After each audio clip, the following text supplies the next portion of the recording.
माझ्या महाराष्ट्रातील बांधवांनो, भगिनींनो आणि मातांनो, नमस्कार. जय महाराष्ट्र.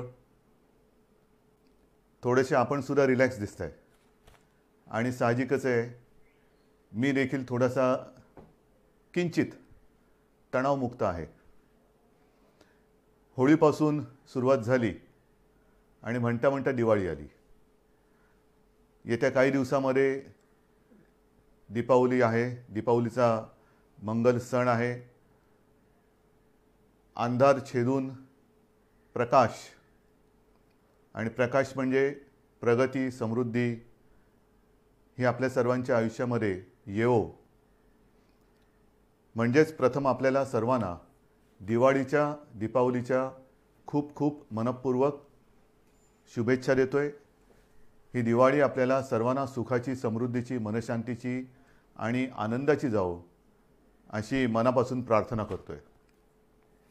साहजिकच आहे, आपण हे सर्व सण, होळीपासून जी म्हटलं मी सुरुवात झाली, अत्यंत साधेपणाने आणि संयमाने साजरे केले म्हणायचे का पार पाडले म्हणायचे, थोडासा फरक आहे. पण महत्त्वाचा मुद्दा म्हणजे या सर्व 6-8-9 महिन्यामध्ये आपण सर्वांनी जे काही सहकार्य केलं त्याला तोड नाही. आणि हे सहकार्य केलं म्हणून आणि म्हणूनच आज सुरुवातीला मी जे बोललो की आपण दोघंही थोडेसे तणावमुक्त आहोत. आज तणावमुक्त जरी असलो तरी साहजिकच आहे, माझ्या मनामध्ये पुढची जी एक शक्यता आहे दुसऱ्या लाटेची, ती येऊ नये म्हणून देखील एक चिंता आहे, प्रार्थना आहे. आणि त्याच्यासाठी सुद्धा आपल्या सर्वांचं सहकार्य मला अपेक्षित आहे. प्रथम मी दिवाळीबद्दल बोलतो. आत्तापर्यंतचे सगळे सण होते, मग ते गणपती उत्सव असतील, नवरात्री उत्सव आहे, होताच, अगदी दहीहंडी होती, ईद, सगळेच आपल्या पारसी बांधवांचे सुद्धा सण होते, जैन बांधवांचे सण होते, ईद होती, सगळे होते. हे सगळे सण आपण अत्यंत संयमाने घरातल्या घरामध्ये एकमेकाला, हल्ली व्हॉट्सॲपवरनं झालं ना सुरू, हॅपी दिवाळी, हॅपी हे, हॅपी ते, ह्या ह्याच्यातनं साजरे केले.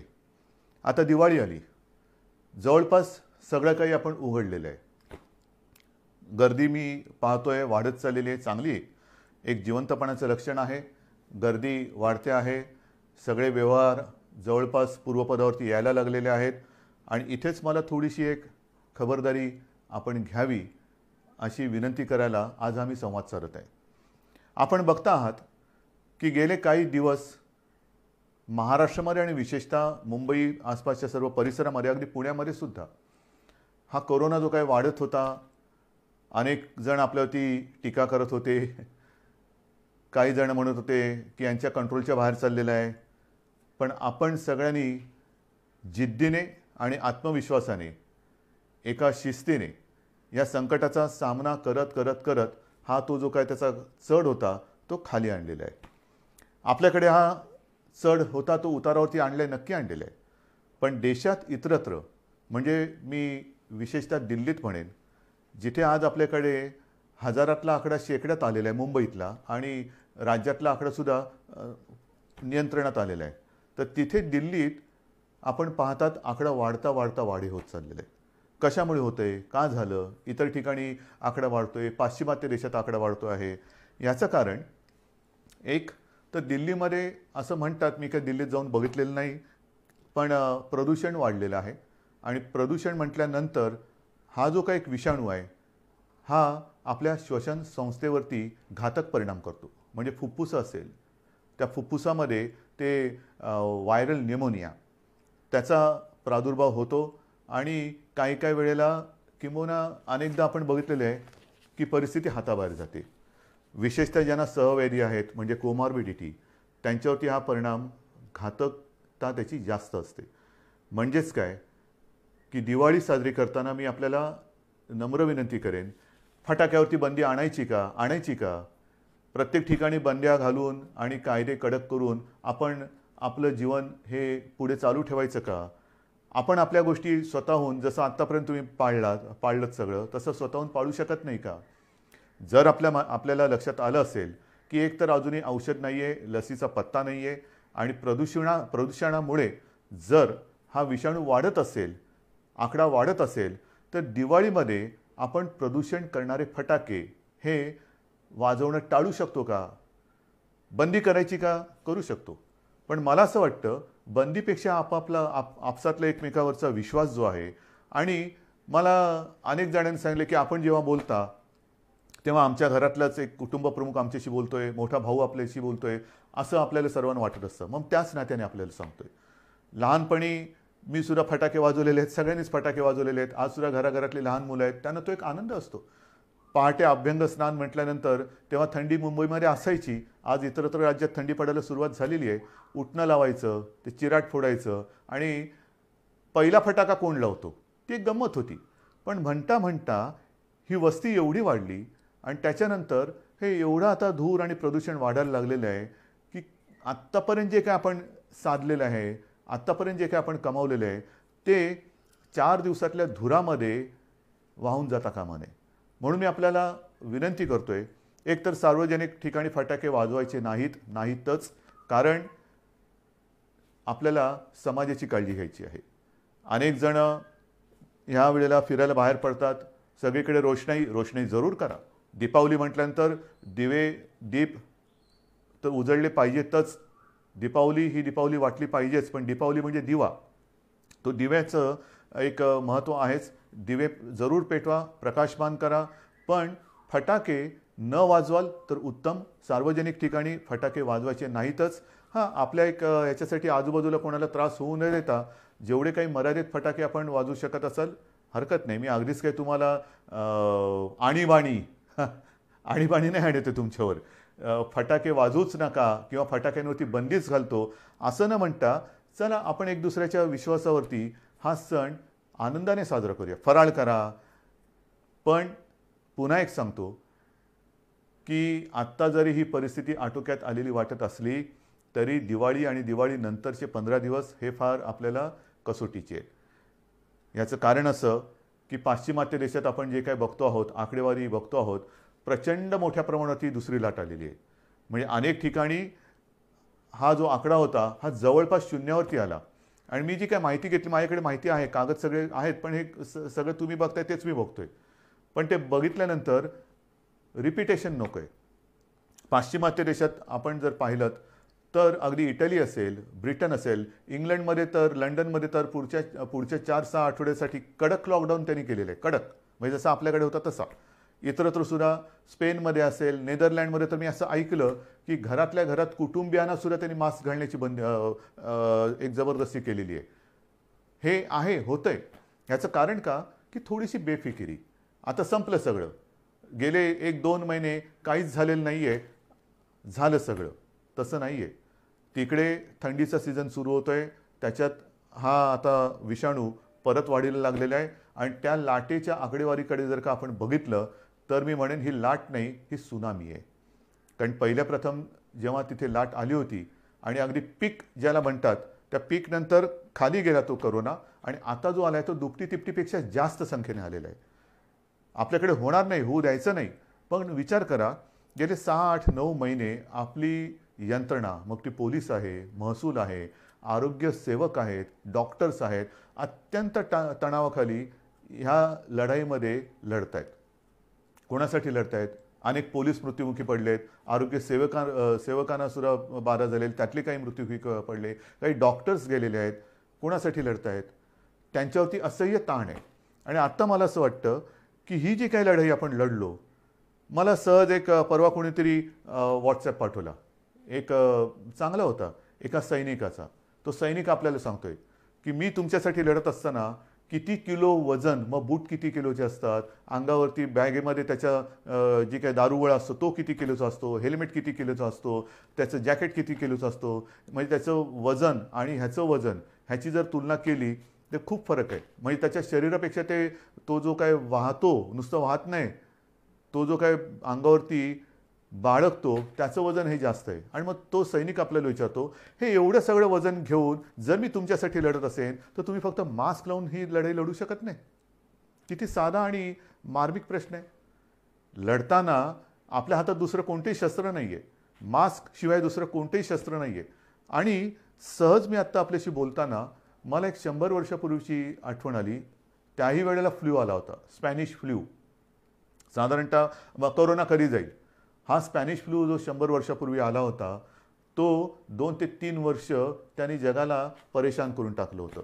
त्याही वेळेला काही कोटी बळी, म्हणजे आपल्या देशात सुद्धा असं म्हणतात की 1 कोटीच्या आसपास लोक मृत्युमुखी पडले होते. 100 वर्षापूर्वी लोकसंख्या काय होती, त्याच्यात 1 कोटी. आता लोकसंख्या किती आहे, प्रमाण काय होईल, हे तुम्हाला मी घाबरवत नाही आहे, पण सतर्क राहण्यासाठी म्हणून ह्या प्रेमाच्या आणि सावधगिरीच्या सूचना देतो आहे. आणि म्हणून मी आपल्याला सांगतो की जरी आपण ह्या सगळ्या गोष्टी उघडतो आहोत, उघडायला तर पाहिजेच, कारण आयुष्य पूर्वपदावरती आलंच पाहिजे, येतं आहे, अर्थचक्राला गती मिळाली पाहिजे. पण ती गती देताना वेडीवाकडी जर का गती द्यायचा प्रयत्न केला तर ती दुर्गती होईल, गतीच्या ऐवजी अधोगती होईल. कारण पुन्हा जर का लॉकडाऊन करण्याची वेळ आली तर तो लॉकडाऊन आपल्याला फार भारी पडेल. आणि जर का रुग्णसंख्या वाढली तर आता आपण जी सेवांमध्ये वाढ केलेली आहे, जम्बो हॉस्पिटल्स, फील्ड हॉस्पिटल्स, आत्तासुद्धा मी आपल्याशी बोलल्यानंतर मला वाटतं मीरा भाईंदर आणि कल्याण डोंबिवली येथे कोविड केअर सेंटरचं लोकार्पण करणारच आहे. मी अजूनही गरज संपली अशातला भाग नाही आहे. पण एक गोष्ट चांगली आहे की बऱ्याच ठिकाणी अजूनही आपले बेड्स आता रिकामी दिसत आहेत, ते रिकामीच असू द्या. मी कुठेही ह्या आरोग्य सुविधा बंद करा म्हणून सांगितलेलं नाही, वापरायची वेळ येऊच नये. पण आणखीन पुढचे किमान 6 महिने आपण ह्या गोष्टी असाच्या अशा भले कडी कुलप लावून ठेवली तरी चालतील, ती तशीच राहावीत, पण आपण त्या काढत नाही आहोत. मनामध्ये एकच विचार आहे की ह्या ज्या काही सुविधा वाढवल्या त्याला सुद्धा एक मर्यादा आहे. मी सुरुवातीला आपल्याला सांगितलं होतं की ही जेव्हा साथ सुरू झाली तेव्हा आपल्या राज्यामध्ये एकूण सगळे मिळून 7-7.5 किंवा 7,800 रुग्णशय्या होत्या. आता त्या रुग्णशय्या जवळपास आपण 4.5 लाखापर्यंत नेल्या एवढ्या. पण नुसतं रुग्णशय्या म्हणजे रुग्ण बरा होतो असं नाही आहे, त्याला आरोग्य सेवक पाहिजेत, डॉक्टर्स पाहिजेत, औषधं पाहिजे, ऑक्सिजन पाहिजे, जरूर लागली तर व्हेंटिलेटर पाहिजे. सगळ्या बाकीच्या गोष्टी आणता येतील, डॉक्टर्स आणि आरोग्य सेवक कुठून आणायचे हे तयार नाही करता येऊ शकत.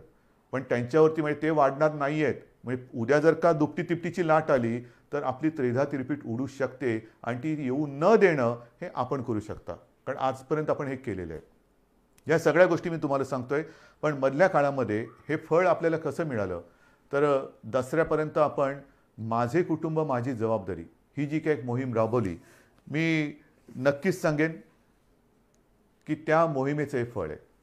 कारण आपल्या टीम्सने जवळपास 60,000 टीम्स राज्यभरात आपण तयार केल्या होत्या. 60,000 घराघरात गेल्या, माझ्याही घरी आल्या होत्या, आपल्याही घरी आल्या होत्या. जवळपास सगळी घरं आपण त्याच्यामध्ये संपर्क केले आहे. आणि त्याच्यात तुम्हाला सहज मी एक आकडेवारी सांगतो की या जवळपास 59,000 काही टीम होत्या, म्हणजे 60,000. त्यांनी राज्यामध्ये जी काही चौकशी केली त्याच्यात साधारणतः 3.5 लाखाच्या आसपास आयलाय आणि सारी रुग्ण सर्वेक्षण काळात आढळून आले. म्हणजे ज्यांना श्वसन संस्थेचा विकार असेल, काही असेल, त्यांची टेस्ट केल्यानंतर त्याच्यामध्ये साधारणतः 51,000 रुग्णांना कोविड झाल्याचं निदर्शनास आलं. हे घरोघरी जाऊन आपण तपासणी केली म्हणून हे झालं आणि म्हणून आपण त्यांना आवश्यकतेनुसार इलाज करून वाचवू शकलो. हे याचं फलित आहे, हे नक्कीच फलित आहे. त्याच्यानंतर एकूण जर का बघितलं आपण तर ह्या सर्वेक्षण काळामध्ये मधुमेह, डायबिटीस आपल्या राज्यात किती जणांना आहे, ज्यांना आपण तपासलं आणि ज्यांनी आपली माहिती दिली त्याच्यात जवळपास 8,69,370 लोकांना डायबिटीज आहे. हाय ब्लड प्रेशर किती लोकांना आहे, साधारणतः 13 लाख लोकांना हाय ब्लड प्रेशर आहे. हृदयविकार कोणाला किती लोकांना आहे, 73,000 लोकांना जवळपास हृदयविकार आहे. कर्करोगाचे 17,843 आणि इतर आजाराचे साधारणतः 1,06,877 असे सहव्याधी किंवा कोमॉर्बिड ज्याला म्हणतो असे रुग्ण ह्या नागरिकांमध्ये आपल्याला ह्या व्याधी आढळल्या. आणि त्यातले बहुतेक जण आता व्यवस्थित होऊन आपापल्या घरी आहेत. हे या मोहिमेचं फलित आहे.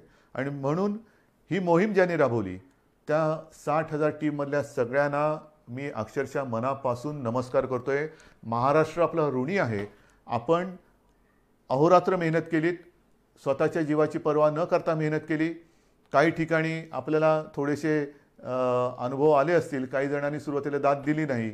मग त्यांना जेव्हा कळलं की आपल्या भल्यासाठी आहे, मग त्यांनी दरवाजा उघडला आणि आता त्यांना त्यांचा विश्वास आल्यानंतर पुढे या सगळ्या गोष्टी केल्यात. परंतु मी यंत्रणेला सांगितलेलं आहे की हा जो रेकॉर्ड आहे, हा रेकॉर्ड म्हणजे आपल्या राज्याचा आरोग्याचा नकाशा आहे, हेल्थ मॅप. साधारणतः कोणत्या कोणत्या विभागामध्ये काय काय स्वरूपाचे आजार आहेत, किती जणांना आजार आहेत, ह्या सर्वांना शक्य तेवढं संपर्कात ठेवा. एक थोड्या थोड्या कालावधीनंतर त्यांना किमान एक फोन करून तब्येतीची विचारपूस करा. आणि ही विचारपूस केल्यानंतर आपल्याला लक्षात येईल की आपण जी मोहीम राबवतो आहोत त्याचा उपयोग आपल्याला नुसतं निरोगी महाराष्ट्र, सुदृढ महाराष्ट्र वाचून होत नाही. महाराष्ट्र त्याच्यासाठी मेहनत करावी लागते. तर ही मेहनत, ह्या मेहनतीचं एक फळ आहे. म्हणून मी या सगळ्यांना धन्यवाद देतोय आणि त्यांना आणखीन सांगितलेलं आहे की जरा थोडे दिवस थोडी विश्रांती घ्या. पण आता पुढचा टप्पा आहे हा तुम्ही करायचा आहे. ह्याचं कारण असं की जे मी बघतो आहे की मुंबईमध्ये सुद्धा आणि बाहेर सुद्धा मास्क न घालणारी जास्त दिसायला लागलेले आहेत. हे नाही चालणार, अजिबात नाही चालणार. बाकीच्या सगळ्या गोष्टी आपण हळूहळू ओपन करतो आहोत, उघड करतो आहोत. पण मास्क घातला नाही तर त्याला दंड हा केला जाणारच, करावाच लागेल. कारण साधारणतः जे प्रमाण लक्षात येतं आहे, हे आकडेवारी माझी नाही आहे, मी डॉक्टरांशी बोलून हे सगळं करून तुम्हाला सांगतोय की साधारणतः एक कोरोना पॉझिटिव्ह नागरिक जर मास्क न घालता जनतेत फिरला तर एका ह्याच्यात तो जवळपास जेवढा फिरेल, गर्दीमध्ये फिरला तर किमान 400 जणांना तो संक्रमित करू शकतो. म्हणजे एक 400 ना करतो, म्हणजे 400 पुढे किती ना करतील. म्हणजेच काय की समाजासाठी आपल्याला ह्या गोष्टीची खबरदारी घ्यावीच लागेल. कोणत्याही परिस्थितीत आपल्या हातामध्ये लस नाही, औषध नाही. स्पॅनिश फ्लूच्या वेळेला सुद्धा हीच त्रिसूत्री होती: मास्क लावा, अंतर ठेवा आणि हात धुत राहा. गर्दी वाढते, गर्दी टाळणं गरजेचं आहे. काय काय उघडणार, आज उद्धव ठाकरे काय बोलणार, कोणती घोषणा करणार, काय घोषणा करू. घोषणा करायला ही काही राजकीय सभा नाही आहे, पण घोषणा करायची असेल तर मी हेच सांगतोय की या कठीण काळात सुद्धा आपण खूप गोष्टी उघडलेल्या आहेत. दिवाळीनंतर सुद्धा आपण शाळा साधारणतः आता 9वी, 10वी, 11वी, 12वी ह्या वर्गांमध्ये आपण ते पहिले सुरू करतो आहोत. त्याच्यात सुद्धा पूर्ण खबरदारी घेण्याच्या सूचना सर्वांनी दिलेल्या आहेत. शिक्षकांची टेस्ट होणं गरजेचं आहे, मुलांची सुद्धा गरजेनुसार चाचणी होणं गरजेचं आहे. आणि त्या पलीकडे जाऊन मंदिरं कधी उघडणार ना, मंदिरं उघडणार आहे, प्रार्थनास्थळं पण उघडणार आहे. पण मला असं वाटतं साधारणतः पुढच्या आठवड्यात दिवाळी आलेली आहे. दिवाळीनंतर आपण एक नियमावली करू. नियमावली काय आहे तर हीच नियमावली आहे: गर्दी टाळा. कारण मंदिरांमध्ये आपल्या घरातले ज्येष्ठ, आपले आई वडील असतील, आजी आजोबा असतील, हे जात येत असतात. आपण त्यांनाच तर जपत आलेलो आहोत. आज पण असंच सांगतोय की शक्यतोवर कोणीच अनावश्यक कोणी घराबाहेर पडू नये, हे तर आपण बोलतोच आहोत. परंतु ज्येष्ठ नागरिकांनी घराबाहेर पडू नये अशीच एक आपली साधारणतः आज देखील सूचना आहे. मग बागेत फिरलात, अंतर ठेवून राहिलं पाहिजे. मंदिरामध्ये काय होतं, अगदी सगळ्यांच्याच प्रार्थनास्थळात, मंदिर असतील, मशीद असतील, चर्च असतील, चर्चमध्ये सुद्धा प्रेयर असते, मशिदीमध्ये नमाज असतो आणि मंदिरामध्ये आपल्या आरती असते. अगदी आपण खेटून तल्लीन होऊन आरत्या करत असतो. पण त्या तल्लीनतेचा परिणाम हा नंतर आपल्याला भोगायला लागता कामा नये. कारण आपल्या घरातले माता पिता, आजी आजोबा हे तिकडे गेल्यानंतर समजा कोण तिकडे कोरोना संक्रमित आला आणि मंदिरामध्ये मास्क नसेल, घातलेलं नसेल, चपला बाहेर काढल्याच पाहिजेत, पण मास्क मंदिरात सुद्धा घातलाच पाहिजे, मास्क घातला पाहिजे. पण हे जेव्हा आपण मंदिरं सुरू करू त्यावेळेला ह्या नियमावली व्यवस्थित देऊ. पण त्यांच्या एक काळजीपोटी थोडासा आपण मुद्दामून मी थोडा उशीर करतोय. टीका माझ्यावरती होते, करू द्यात. मी सुरुवातीलाच सांगितलेलं आहे, तुमच्या हितासाठी, महाराष्ट्राच्या हितासाठी जर मला वाईटपणा घेण्याची आवश्यकता असेल आणि जर कोणी मला वाईट म्हणत असेल तर तो वाईटपणा तुमच्या हितासाठी मी घ्यायला कधीही तयार आहे. वाईट म्हणणारे 4 दिवस वाईट मला टीका करतील, पण उद्या जर काही गंडांतर आलं तर त्याची जबाबदारी स्वीकारायला हे कोणी येणार नाहीत पुढे. मग तुमचं तुम्ही बघा, आम्ही बोललोच होतो. पण म्हणून आपण थोडंसं सावधपणाने एक एक पावलं पुढे टाकतो आहोत. तर ही मंदिराबाबतची परिस्थिती आहे. शाळांचं मी तुम्हाला सांगितलेलं आहे. महत्त्वाचं म्हणजे काय की गेले 6-8 महिने सगळं बंद असताना आपण महाराष्ट्रामध्ये ज्या काही गोष्टी केलेल्या आहेत, शिवभोजन आपण सातत्याने त्याची व्याप्ती वाढवत चाललेलो आहोत. 5 रुपयामध्ये गोरगरिबांना जेवण, गेल्या वेळेला मी बोललो तेव्हा 2 कोटीच्या आसपास थाळ्यांचा वाटप झाला होता. आज त्याच्यात आणखीन वाढ झालेली आहे. किती गोष्टी सांगायच्या. विशेष म्हणजे मधल्या काळामध्ये महाराष्ट्र द्वेष्ट्यांनी, मी शब्द मुद्दामून वापरतो आहे की या संकटाच्या काळात, जगभर संकट असताना, देशात संकट असताना, राज्यात संकट असताना आणि आपण सगळे कोरोनाच्या संकटाची सामना करत असताना महाराष्ट्र द्वेष्ट्यांनी महाराष्ट्र बदनामीचं जे कारस्थान केलं होतं, महाराष्ट्राची कायदा सुव्यवस्था कोलमडून पडलेली आहे, इकडे सगळं अंमली पदार्थाच्या शेत्या होत्या आहेत, हे मी मागे सुद्धा दसऱ्याच्या भाषणात बोललो. पण ते कारस्थान तोडून मोडून काढून जूनमध्ये आपण 17,000 कोटींचे सामंजस्य करार केले. मला त्याच्याबद्दल अभिमान आहे. काही विदेशी कंपन्या त्याच्यामध्ये आल्या. नुसते सामंजस्य करार म्हणजे कागदावरती करून, पावसाळा होता म्हणून कागदी होड्या करून सोडल्या नाहीत पाण्यामध्ये. तर त्याच्यापैकी अनेक जणांना जागासुद्धा दिल्या गेलेल्या आहेत आणि काही जणांना येत्या काही दिवसात जागा दिल्या जातील आणि प्रत्यक्ष कामसुद्धा तिथे सुरू होईल. ही गुंतवणूक आलेली आहे. गेल्या आठवड्यामध्ये त्याचं पुढचं पाऊल टाकलं आहे. 35,000 कोटीचे सामंजस्य करार केलेले आहेत. अनेक वेगवेगळ्या क्षेत्रातील देशी विदेशी कंपन्या महाराष्ट्रामध्ये येत आहेत, ज्याचा आपल्याला अभिमान आहे. हे सगळं तुमचं कर्तृत्व आहे. आपण एक महाराष्ट्राची प्रतिमा ही निर्माण केलेली आहे. त्या प्रतिमेचं हे फलित आहे. म्हणजेच लॉकडाऊन म्हटल्यानंतर सगळे कडी-कुलप लावून घरी नाही बसलो. घरी तर बसलो आहे. माझ्यावरती टीका केली जाते, पण घरात बसून सुद्धा मी हे काम केलेलं आहे. हजारो कोटींचे सामंजस्य करार हे महाराष्ट्रामध्ये केलेले आहेत. गुंतवणूक येते आहे, उद्योगधंदे सुरू होत आहेत, रोजगार निर्माण होतो आहे, मोठ्या प्रमाणावरती अर्थचक्राला आणि अर्थव्यवस्थेला चालना मिळते आहे. हे फार मोठं काम आहे. आणि आता 2 दिवसापूर्वी मुंबईमध्ये मेट्रोचं काम, आता मेट्रो म्हटल्यानंतर तुम्हाला माहिती आहे, कारशेड, आरेची कारशेड कांजूरला नेली, त्याच्यावरनं टीका, त्याच्यावरती सगळी उत्तरं आपल्याकडे आहेत. व कोणीतरी म्हणालं की ही सॉल्टपॅनची म्हणजे मिठागराची जमीन आहे.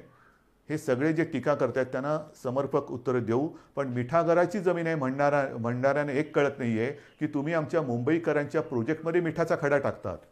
हा मिठाचा खडा हा त्याचा काय इलाज करायचा तो आहे, पण आम्ही सुद्धा डोळे बंद करून काही कामं करत नाही आहोत.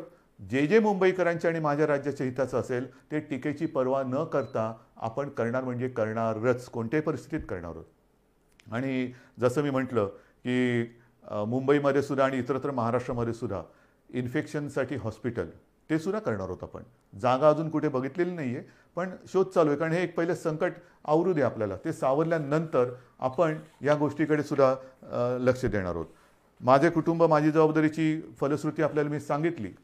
त्याच्यावरती नंतर मी कदाचित पुन्हा थोडंसं बोलेन. पण आता जवळपास आपण सगळ्याच गोष्टी उघडायला परवानगी दिलेली आहे. सिनेमागृह, त्याच्यानंतर आपली नाट्यगृह ही सुद्धा काही टक्क्यामध्ये उपस्थिती ठेवून, कारण हळूहळू आपल्याला जायचं आहे, ही उघडायला परवानगी दिलेली आहे.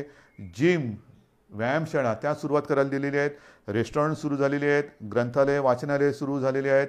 मुंबईतील सर्व महिलांना लोकल प्रवासाची मुभा दिलेली आहे. आमच्यासाठी लोकल्स कधी सुरू होणार, केंद्राबरोबर बोलणं सुरू आहे. त्याच्यातसुद्धा आपण मागणी करतो आहोत. त्यांच्याकडनं जसजशी परवानगी येते तसतशी आपण लोकल सुरू करतो आहोत. पियुष गोयल जे चांगलं सहकार्य करत आहेत ते सुद्धा लवकर आपल्याला याच्याबद्दल मदत करतील अशी मला खात्री आहे. सगळ्याच गोष्टी आपण सुरू करत चाललेलो आहोत. एक एक गोष्टी सुरू करत असताना पुन्हा पुन्हा माझं एकच म्हणणं आहे की ही लढाई ही आरोग्याविषयक एका मोठ्या संकटाची लढाई आहे. मेट्रोचं जे मी तुम्हाला सांगत होतो ते पूर्ण करतो. मेट्रोचं जे कारशेडचं एक झालं तो विषय वेगळा, परंतु 2 दिवसापूर्वी मेट्रोसाठीच आपण जर्मनीच्या KfW कडनं जवळपास 545 दशलक्ष युरो एवढ्या रकमेचं कर्ज अत्यंत माफक व्याजदरामध्ये आपण ते घेतलेलं आहे. अत्यंत माफक व्याजदर आहे. म्हणजे ही गोष्ट फार महत्त्वाची आहे. आणि त्या कार्यक्रमामध्ये विशेषतः तिथले ते जे जर्मन अधिकारी त्या संबंधित संस्थेचे आणि इथले आपले कॉन्सिल जनरल वगैरे होते, ते आपल्या मुंबई आणि महाराष्ट्राबद्दल जे बोलले ते फार महत्त्वाचं आहे. त्यांनी हेच सांगितलं की आम्हाला महाराष्ट्रात खूप कम्फर्टेबल वाटतं. महाराष्ट्र आणि आपला देश यांच्याबद्दल त्यांना एक आस्था आहे, पण महाराष्ट्राच्या विकासासाठी ते आपल्या सोबत आहेत हे सुद्धा नाही म्हटलं तरी तुमच्या सगळ्या मेहनतीचं हे फळ आहे. शेवटी राज्य म्हणजे काय?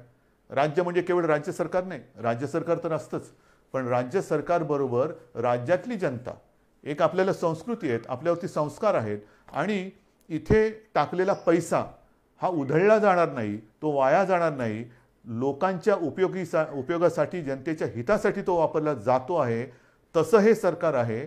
हे जे काही एक आपलं विश्वासाचं नातं आज आपण जगात निर्माण केलेलं आहे, हे त्याचं हे फलित आहे. म्हणून मला असं वाटतं की अनेक गोष्टी आपण सुरू केलेल्या आहेत, उद्योगधंदे येत आहेत, गुंतवणूक येते आहे. पावसाळा संपलेला आहे, पण पावसाळा संपल्यानंतर साधारणतः पावसाची जी सुरुवात झाली तीच एका तणावाने झाली आणि तो तणाव होता रायगड आणि आपल्या कोकण किनारपट्टीवरती प्रचंड ताकदीने धडकलेलं निसर्ग चक्रीवादळ. साधारणतः जूनपासून पावसाळा संपेपर्यंत कुठे ना कुठेतरी अतिवृष्टी, पूर, वादळं ह्या सगळ्या गोष्टी ह्या येत होत्या. मुंबईला सुद्धा त्यांनी सोडलं नाही पावसाने, विदर्भ, पूर्व विदर्भाला नाही सोडलं. काही ठिकाणी पूर नाही आला, पण सतत पाऊस थांबतच नाही आणि त्याचा दुष्परिणाम हा शेवटचा जो अतिवृष्टीचा पाऊस होऊन गेला, मी स्वतः जाऊन बघितलेलं आहे. जमिनी खरडून गेलेल्या आहे. खरडून जाणं म्हणजे काय तर सोन्यासारखं उभं असलेलं पीक हे तर कुठच्या कुठे सडून कुजून जातच, पण जमिनीचे थर जाऊन तिकडे जणू काय वाळवंट आहे की काय असं चित्र माझ्यासमोर होतं. कुठे पुलाच्या वरनं 7-8 फुटावरनं पाणी गेलेले आहेत, झाडं उन्मळून पडलेले आहेत, विजेचे खांब उन्मळून पडलेले आहेत, विजेच्या तारा तुटलेल्या आहेत. हे सगळं गेले 4 महिने आपण भोगलेलं आहे. आणि म्हणून जून ते ऑक्टोबर म्हणजे हा पाऊस संपेपर्यंत एकूण जर का बघितलं तर जवळपास महाराष्ट्रातली 41 लाख हेक्टर जमीन ह्या पूर आणि अतिवृष्टीमुळे बाधित झालेली आहे. संपूर्ण शेतकऱ्याची वाताहत झालेली आहे. कोणाची घरदारं वाहून गेलेली आहेत, कोणाची गुरं वाहून गेलेली आहेत, कोणाच्या घरातली माणसं बुडून गेलेली आहेत. काय करू शकतो आपण? काय करू शकतो? जास्तीत जास्त प्रयत्न हाच करायचा, प्राथमिकता प्राणहानी होऊ नये. कारण बाकी सगळ्या गोष्टी पुन्हा उभ्या करायला येऊ शकतात, पण प्राणहानी, मग घरातला माणूस गेला तर काय करायचं? तर त्याच्यामध्ये सुद्धा आपण जवळपास 10,000 कोटी निधी, एकतर तुम्हाला माहिती आहे मी गेल्या वेळेला भाषणांमध्ये बोललो होतो, 38,000 कोटी आपले जीएसटीचे आणि डिव्होल्युशनचे बाकी आहेत, त्यातले आता 5-7 कोटी आलेत म्हणतात, परंतु दर महिन्याला त्याच्यामध्ये वाढ होत चाललेली आहे. म्हणजे होतं काय की ज्या पालिका मग कलेक्टर असतील, तिकडे काय झालं का राज्य सरकारकडे मागणी करणार, राज्य सरकार केंद्राकडे हात पसरणार, केंद्र सरकार हात वर करणार, काय करणार? तर ह्या सगळ्या परिस्थितीचा सामना करत आपण पुढे जातो आहोत. 10,000 कोटीची एक तरतूद आपण ह्या अतिवृष्टी, पूरग्रस्त आणि एकूण जे काय शेतकऱ्यांची नुकसान भरपाईच्या माध्यमातून त्यांना जी रक्कम मिळण्याची आवश्यकता आहे त्याच्यासाठी केलेली आहे. मग त्याच्यामध्ये जमीन आल्या, पर हेक्टरी किती द्यायचे, शेती असेल तर किती, फळबागांना किती, जास्तीत जास्त आजपर्यंत कधी न झालेलं असेल एवढी मदत आपण करण्याचा प्रयत्न करतो आहोत. हे केवळ तुमच्या आशीर्वादाने आणि देवाच्या दयेने आपण करू शकतोय, निभावून नेतोय, हळूहळू पूर्वपदावरती येण्याचा प्रयत्न करतो आहोत. पण मला असं वाटतं की शेतकरी असेल आणि माझ्या महाराष्ट्रातले सगळे नागरिक असतील, खूप समजदार आहात तुम्ही. तुम्हाला सगळ्यांना हे संकट काय आहे ते कळलेलं आहे. कुठेही अनेकांनी तुम्हाला डिवचलं, चिडवलं तरीसुद्धा त्यांच्या त्या सगळ्या डावपेचाला बळी न पडता तुम्ही, नाही माझं सरकार आहे, आपलं सरकार आहे, माझं सरकार अडचणीत आहे, माझ्यासाठी ते नक्की काहीतरी केल्याशिवाय राहणार नाही, करताय. हे जे तुमचं प्रेम आहे ना, हे मला नाही वाटत जगाच्या पाठीवर दुसरीकडे कुठे मिळत असेल. आणि म्हणून मला असं वाटतं की ही सगळी मदत आपण करतो आहोत. मग ती करत असताना आपण मग कापूस खरेदी असेल, उडीद, मूग, तूर, सोयाबीन ही सगळी पिकं आता एक करत येत आहेत. कापसाची खरेदी सुरू केलेली आहे. ह्या महिना अखेरपर्यंत बरीचशी केंद्र सुरू होतील. जी पिकं येत आहेत त्यांची खरेदी सुरू करण्याचे आदेश दिले गेलेले आहेत. खरेदी केंद्र सुरू होत आहेत. काही ठिकाणी अजूनही हळूहळू होत आहेत, पण या महिनाभरामध्ये जिथे जिथे ज्या ज्या पिकासाठी आवश्यकता असेल ती सगळी खरेदी केंद्र सुरू करण्याचे आदेश मंत्रिमंडळाने दिलेले आहेत. लवकरात लवकर ही खरेदी जर कुठे सुरू झालेली नसेल तर ती सुद्धा सुरू होईल. सगळ्या गोष्टी आपण करतो. चहू बाजूनी संकट जरी येत असली तरी संकटाचा सामना करून आपण त्यांना पुरून उरतो आहोत, हे फार महत्त्वाचं आहे. शिवभोजनबद्दल सुद्धा मी बोललेलो आहे. आणखीन एक दोन गोष्टी केलेल्या आहेत. काल परवाकडे फोर्स 1 जो आपला एक महत्त्वाचा फोर्स आहे, अतिरेक्यांचा सामना करणारा, एकदा 26 नोव्हेंबरला त्याची गरज वाटली त्याच्यानंतर तो केला गेला. त्यांच्यासाठी सुद्धा आपण जे त्यांना आवश्यक आहे ते करतो आहे. पण विशेष म्हणजे आपल्याला आपल्या राज्यामध्ये जे माजी सैनिक आहेत त्या माजी सैनिकांना आणि त्यांच्या दुर्दैवाने ज्यांचं निधन झालेलं आहे किंवा आपल्यासाठी ज्यांनी बलिदान केलेले आहेत, जे शहीद झालेले आहेत, त्यांच्या ज्या बिचाऱ्या काय म्हणायचं,